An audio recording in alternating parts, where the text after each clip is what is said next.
beyond 4.5 hours, you have endovascular therapy or thrombectomy. So 4.5 घण्टा भित्र आउनेलाई thrombolysis ले काम गर्छ. That's what our previous speaker said.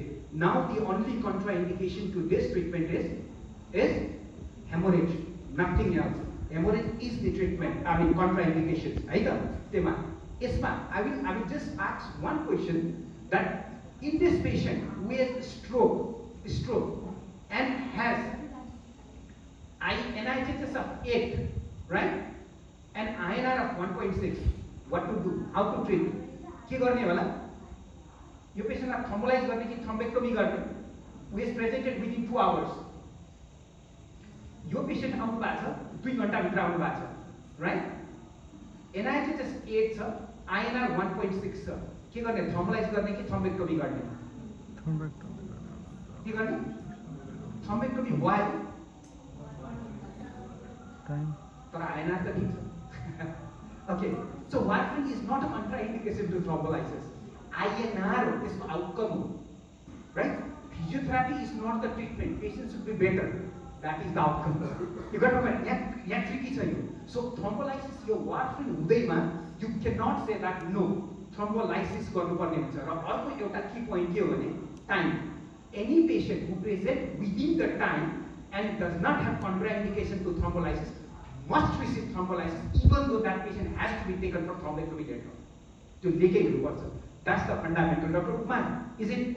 I mean, that's what you all have been doing, right? That's what you all have been doing. Now the 4 steps. The 4 steps of clinical decision making.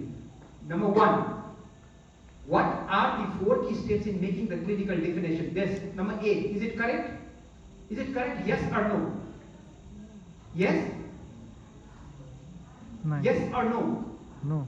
सबभन्दा पहिलो step, identify stroke symptom, perform rehabilitation, monitor blood pressure, and then start physiotherapy. Correct? No. कसैबाट no त भन्नु? No. This step, is it correct?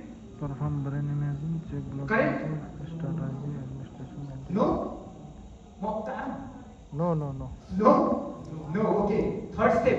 Diagnose stroke, exclude bleeding, assess severity, identify complications. यो पनि no. Third step, correct, wrong or right? Right कसले भन्छ? Correct हो भनेर कसले भन्छ? Who? होइन होला. यता एउटा क्याटेगोरी. यस्तो बोल्ड मान्छेलाई दिन भन्छ. दुईटा क्याटेगोरी, दुईटा हुन्छ. Parallel. So this step is correct. Okay? अच्छा हाँ. So this step is correct. The thing is, 4 step यही सिकाउन खोजेको. Number 1, diagnose stroke first. Number 2, exclude bleeding. Immediately bleeding exclude गर्ने. ताकि ischemic हो भन्ने. Third, assess severity. Severity कति severe stroke छ यो भनेर पत्ता लगाउने. र fourth, contraindication identify गरेर thrombolyze गर्ने. That's all. These are only 4 ways. अनि यो 4टा सिक्नलाई पढ्नुपर्छ, वास्तवमा पढ्दैन. यो 4टा जाने भने ठ्याक्क पुग्छ. Number 1, look at this. Diagnosis. कसरी diagnosis गर्ने त? Diagnosis. Look at this. Diagnosis. Who can say this? How is stroke diagnosed? A, B, C, D. को कुन हो? A भन्ने को? क्लिनिकल.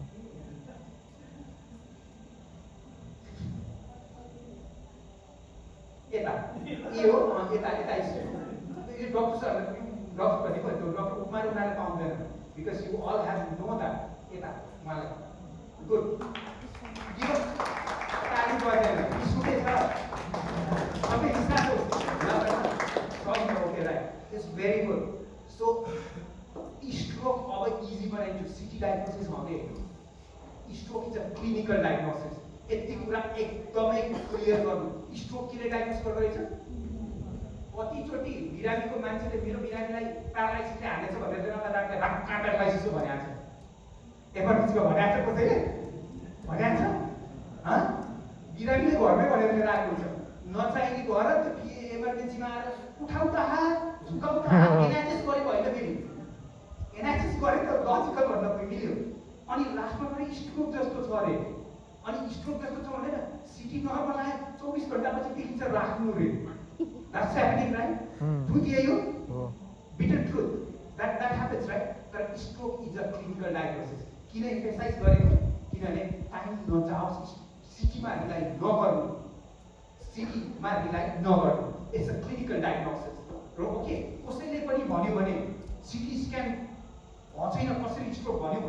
यही हो ट्रुथ भन्नु, यही हो ट्रुथ। हामी एउटा क्लासमा बसेको थियौँ, सँगसँगै डिस्कस गर्थ्यौँ, हाम्रो कन्सेन्सस त्यही निक्लेछ, हामीलाई यही हो।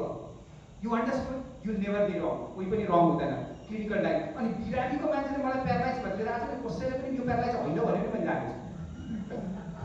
यो गर्दा पनि राइट राइट, बिरामीको मान्छेले प्यारालाइज छ भने छ, यो पनि कहाँबाट सिकेको आफै काहीँको भन्नुभयो, क्याटको लिएर जानुभयो।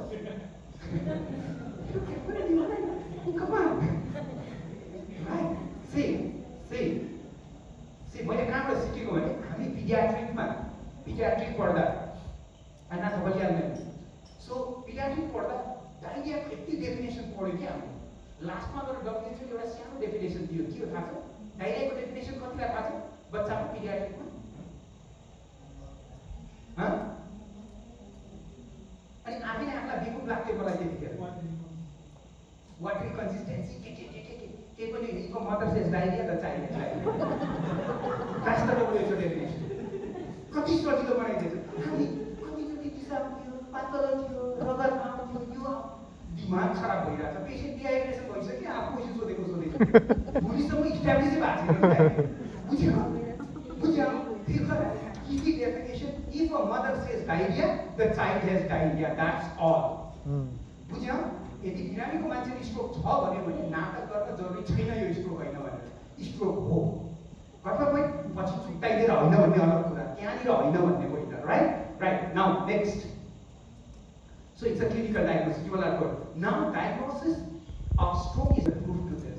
Your proof हो, हामी बोलेको मात्र होइन, that's the standard guideline. Okay, now यो पेशेन्टलाई क्लिनिकल स्ट्रोक एउटा he is the CMA हो। भैरुवामा अहिलेसम्म आउटपेसेन्ट बेसिसमा सबभन्दा धेरै थ्रोम्बोलाइज गर्ने यो संसारकै भैरुवा हो। Outpatient बेसिसमा we follow drip and सिप मोडल र हामीले भैरुवामा हामीले अहिलेसम्म 6वटा थ्रोम्बोलाइसिस भइसक्यो outpatient बेसिसमा। You got my point, right? And we follow drip and sick model. अघि भनेको कति च्यालेन्जेस छ, so we can overcome that together. हामीलाई थाहा हुन्छ त्यो। So यो पेशेन्टलाई एक उसले सर स्ट्रोक हो, NIH यति छ, कन्ट्राइन्डिकेसन छैन, सिटी स्क्यान बाहिर गरेरै आएको छ, सिटी नर्मल छ, थ्रोम्बोलाइज गर भनेर इनिसिएट गरेको, आज हिँड्नुहुन्छ। आफ्नो प्यारालाइज वाइफलाई उहाँले केयर गरेर राख्नु भएको छ। Is a true example who lives near like our Bhairahawa centre. So त्यो पार्ट छ। सो यो क्लिनिकल डायग्नोसिस हो। एन्ड नाउ स्ट्रोक मिमिक्स अब आउँछ डायग्नोसिसको क्रममा। स्ट्रोक मिमिक्स हामीलाई झुकाउन त सक्छ नि, त्यही त हो नि होइन डक्टर आजन आउने जस्तो स्ट्रोक मिमिक्स भयो भने के गर्ने?